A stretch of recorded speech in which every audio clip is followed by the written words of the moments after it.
Number 2 is the Andrew Ross High Willays Dartmoor Circular Walk and Wild Camp. The Andrew Ross Wild Camp.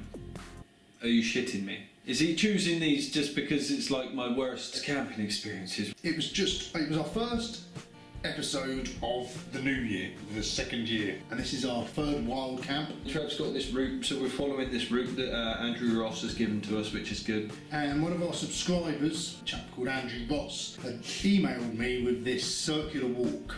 It took in a lot of the same areas we've been before, so it just seemed like this would be a good way to celebrate our year by going back to the highest point of Dartmoor, High Willays, where we done our very first hike a year previous. We know we're going to take in High Willays, which is nice, and Yes Tour. And Yes Tour, if you haven't been there, it's a brilliant tour. We start by Oakhampton Camp. We got Moby with us. We're on a track very shortly, but then it brings us down into a valley. But then we come back up over the hill, and we're on the side of Meldon Reservoir, where we stop and have our lunch. I've never sat on that hill and looked out over Meldon like that, and it's an absolute beautiful spot, and it's a glorious day. And it's another one of those days where we're not in a particular hurry to get anywhere. We know we've allocated plenty of time, we're familiar with the ground. It's a glorious day, even though there's rain scheduled and there's rain clouds hanging in the sky. But they all start to dissipate as we get further into this walk. And then we mooch around the rest of the hill. We come down to the river that follow that across. So we're going up Black Tor Copse. I think at one point Trevor bought his binoculars and we were trying to find a downed bomber, a World War II plane that had gone down into the hill, the other side of the river down there. We were walking along this river trying to find somewhere to cross. But unfortunately the river was sort of quite aggressive at this point. Sort of me and Trev thinking, well, if we go over, we're gonna have to come back again. We're a bit uncertain about going across it, and Moby definitely isn't getting across. So we sort of dismissed that idea and just decided just to get up to High Willays instead. Rather than going back around and finding an easier route, we're almost mountain climbing now up the side of High Willays. And then we got to the top of sort of the granite section, and then we're on the side of the hill. We was both vlogging as we're going up, but it seemed to me when I was editing it that it seems to be we're talking about the same things here, and this will edit really well together. Anyway, we gradually trudge across and we get to High Willays.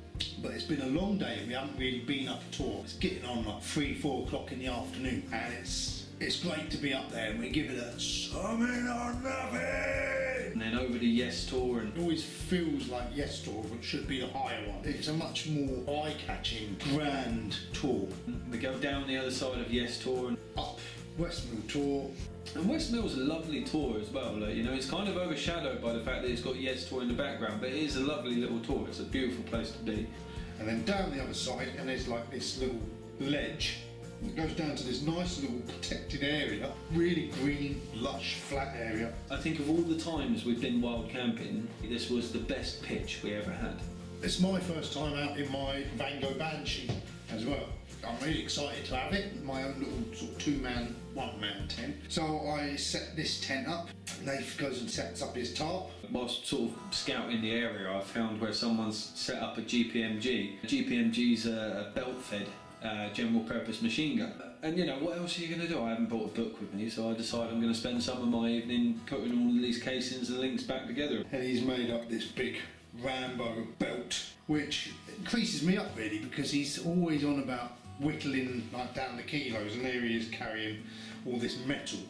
Then it's time to get down to going to sleep. Now Moby'd come with us on one of our previous camping trips where we shared the Mirage, and he seemed to be fine, so I've decided maybe we'll take him out with us again. He's one of these dogs that's a proper scavenger, and if he smells something that smells tasty, no matter how disgusting it is to you or me, he will go and have a little gnaw at it. But the problem is his stomach does not cope with it very well, and he's up and he's wandering around and you can hear him farting and his stomach's burbling. It starts to worry me then in the back of my head, so I can't settle unless he's with me settled. This goes on for hours and I've just about had enough. I wake up, I think it's about 4 o'clock in the morning, and I look out the tent and it's this absolute golden sunrise.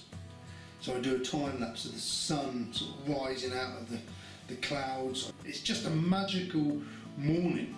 And I look across to Nath's tarp and he's gone. and I see Nath's car parked by the road.